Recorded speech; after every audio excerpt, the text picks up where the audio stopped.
Welcome back to Relatively Credible. The last couple of weeks we've been doing our rounds of the parks, the best rides, the worst rides, and ones that we think need improvement. We did Hollywood Studios, so check that one out.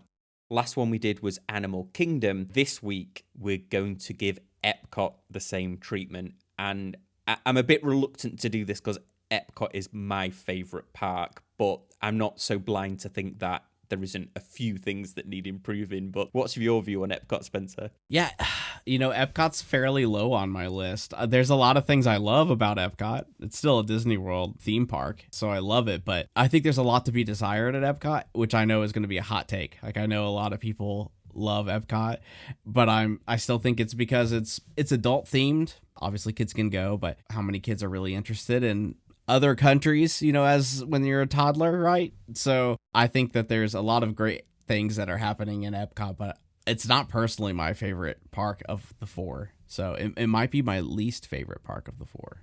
As usual, we'll kick it off with the best. So what's your best ride at Epcot? This one's really obvious for me. I've always loved this ride. I think it was my favorite ride. The first time I went on this ride, I knew it was going to be my favorite ride. I just fell in love with it. It's a top 5 ride for me, and that is actually Soarin. I think it could use some improving too. So I think it could be in that bucket. Like, there could be some updates. I just love the concept and the way they delivered it. It's pretty immersive. What they're doing is pretty simple. You definitely feel weightless as you're going through it. You get to see all the beautiful scenery, flying over Epcot and all that stuff, and the fireworks, and I just love it. It feels like nostalgia to me. Every time I ride it, I'm glad I ride it, and it was super fun. I've ridden that ride, man, tens of 20s of times, I'm sure, at least at this point, and it never gets old. Soarin's my number one for sure. I think it's a great ride, don't get me wrong. My only complaint about it is that if it's supposed to be a celebration of all these different areas of the world, they rely too heavily on CGI in some of the scenes. And I know it's because I won't give it away if people haven't ridden it, but there's animals doing certain things which would have been impossible to film. But I think they should have tweaked it so that there was less heavy on CGI, because some of the areas of the world that they're flying over are just spectacular in their own right. They don't need a little tweak or a little bit of this and that added. But you're right, it is a great ride. What's funny about it is it's very dependent on where you sit, because if you sat off to one of the sides, if you see the Eiffel Tower leaning, don't panic. It's just the way that it's the screen is. I think that's becoming a theme in some of the rides we talk about. Is it really does depend on where you actually get a seat on a lot of these rides, but I digress. We'll get into that later. Well, my best ride, and this is one that I'm definitely going to do an entire video on, but my best ride there is Living with the Land. Yeah. Which might seem like a weird choice, but to me, Living with the Land is everything that Epcot should be about, and it still has that original vision through education, through entertainment. There's a few hidden Mickeys in there, but they haven't themed it to any specific IP. It's, even though it was created in the 80s, it still looks quite futuristic. I make a point of riding it every single time that I go to Epcot, and you'll usually see or hear people that are in the boats that are seeing these fruits for the first time, especially the cacao, the cocoa beans. People aren't used to seeing that. It's very educational in that aspect. I think Living with the Land, for me, is the best attraction at Epcot. And the last time I rode it with you, I also gained some appreciation for it. I still don't hold it to the regard that you hold it, but I enjoyed it a lot more the last time I went with you, because you have really good perspective on that ride too. So yeah, I think a video from your perspective will be nice. So that was our best. Now, Spencer, the ride that needs the most improvement at Epcot, and to be fair, there are a few. For sure, absolutely. Mine's going to be Test Track. Love that ride. So fun. So fast, and the whips are awesome. Everything about it's great. I think it would be very difficult to update that ride as far as like the mechanics of the ride itself, but the theming is lacking. Feels kind of odd, feels kind of misplaced. It seems like it's just one big, Chevy advertisement, which I think in part that's what it is. It could use a lot better theming, but the ride and the mechanics of itself are already great. I think it could use some revision. 100% agree with you on Test Track. And 2 examples of how it could be improved. One is that it used to be a good theme of that ride. If anybody doesn't remember, it was Crash Test Dummies ride.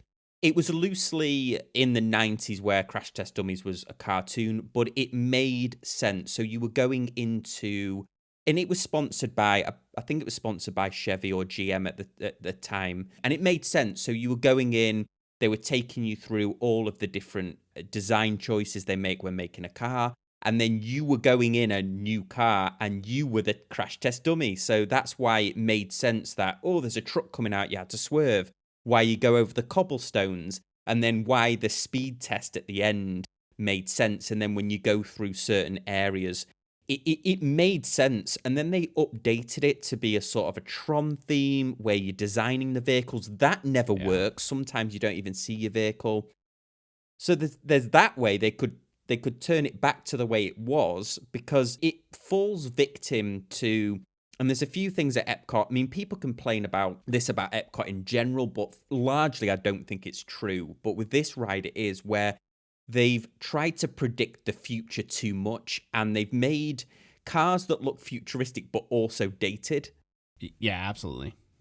I agree. The other way it could be improved is in Cars Land, in California Adventure, there's a similar ride system, but it's themed around cars, and it just works a lot better. I know that ride was apparently extremely expensive to make, and you can see why. I don't love the idea of pulling more IP into Epcot around that, but I think you're right. I think this is a ride that can be improved. I think that makes sense to using cars. I mean, it's one of the most successful Disney franchises ever.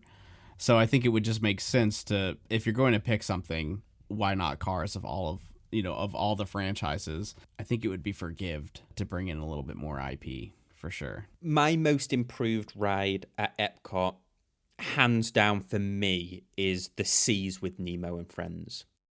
And I'll explain why. For a start, to me, the ride itself, all it does is it just plays out the movie of Finding Nemo, which is a great concept in its own right, but it shouldn't be, that ride shouldn't be where it is, because what a lot of people probably don't realize, some people that went to Epcot in the 80s and 90s will realize this, but that ride used to take you through the aquariums. Yes. There's aquariums at the end that you can see, but the ride used to take you through those aquariums, and you get a little snippet of that at the end when they're projecting the Nemo. Considering that whole area was about education, about looking after marine life, you've got the manatees there, all of these different elements, you've got dolphins in there, and you've got these amazing tropical fish that are there, and these living seas as they were, and that is now been relegated to the exit of the Nemo ride. You've got Turtle Talk with Crush and Friends, but it's like that's the exit to the ride, when that originally was the theme of the ride. That ride, you hear at times, wasn't as popular because there wasn't a lot of stuff going on. You were just going through the aquarium there. They've covered a lot of the ride with this Nemo theming, when I think it's more impactful actually talking about the marine life that is there. Yeah, it's almost like 1 foot in, 1 foot out, because even when you get off of the Nemo ride, it then is just an aquarium. Like, there's not a lot of Nemo theming at that point. You lose that, you lose that piece. So it just feels like 2 segmented items. They don't work well together. It's like you have the Nemo ride and then you have an aquarium, and that's it. It's not, they could do better at either tying both together or probably changing up the theme altogether. Let's go ahead and go over to the worst. This is, I think my favorite part of going over these is highlighting the worst. Maybe that's the cynic in me, but I think we're probably going to agree on what's the worst.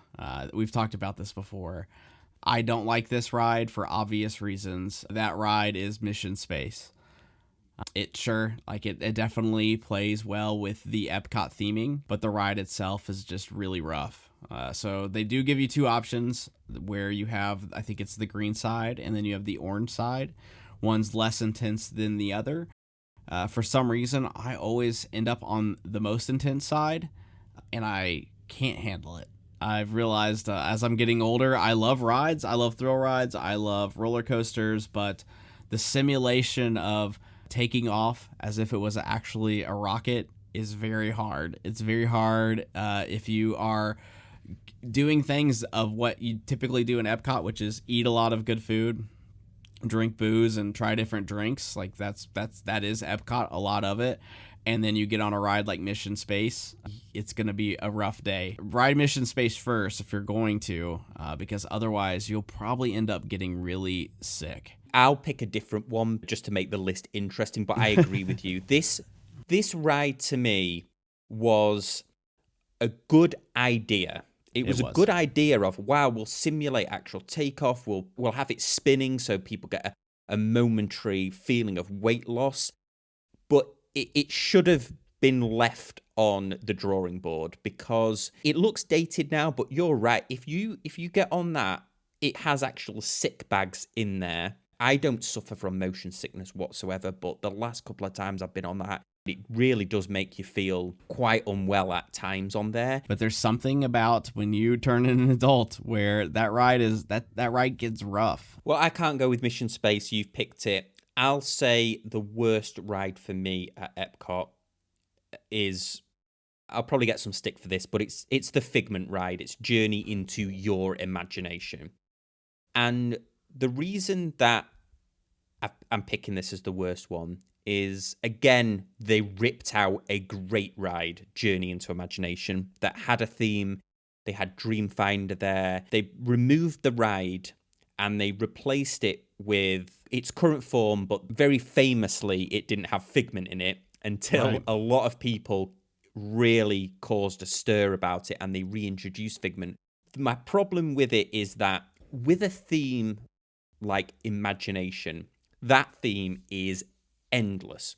You're not constrained within a framework of ideas like, for example, Nemo, you're constrained within the film.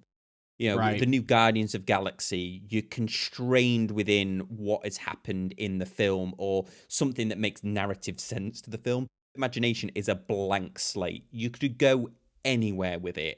And unfortunately, it's full of slapstick humor that doesn't really make sense. It looks like you're going into a prop shop or you're in Honey, I Shrunk the Kids ride or something along those lines. What do you think about that ride? Yeah, I mean, I love Figment. I think Figment is a great character. In our first episode, we talked about the craze of the Figment popcorn buckets. People love Figment. And like you said, it's a great concept. This probably would have been in the running as far as improvement for me. The way that it stands right now feels very stale. Again, when I think of Disney, there's only a few rides that I want to kind of stay the same. This ride could use a facelift as well. It could, especially in Epcot, when you're pointing it toward the future, you need to, I think, take a look at these rides periodically and say, how can we update them to feel more modern? This ride feels stale, and if you're going to tackle something like Imagination, it needs to stay creative and interesting, and we obviously have updated our technology in this world now by leaps and bounds, so we need to probably update that to be more creative and at this point, and then moving forward into the future, think about how we can be more creative and imaginative. Right now, it's pretty stale. And Figment, it feels like a PBS TV show, like on a Saturday morning for a 6-year-old. It feels like a PBS TV cartoon series or just TV series. It could be on Sesame Street. I totally agree with you. I think in its current form, it's irredeemable. I think they would literally have to rip the whole thing out and start again, to be quite honest. I think it's a fair pick. Those were our picks for best, worst, and needs improvement at Epcot. Let us know in the comments section down below what your picks are, and we'll see you next time on Relatively Credible.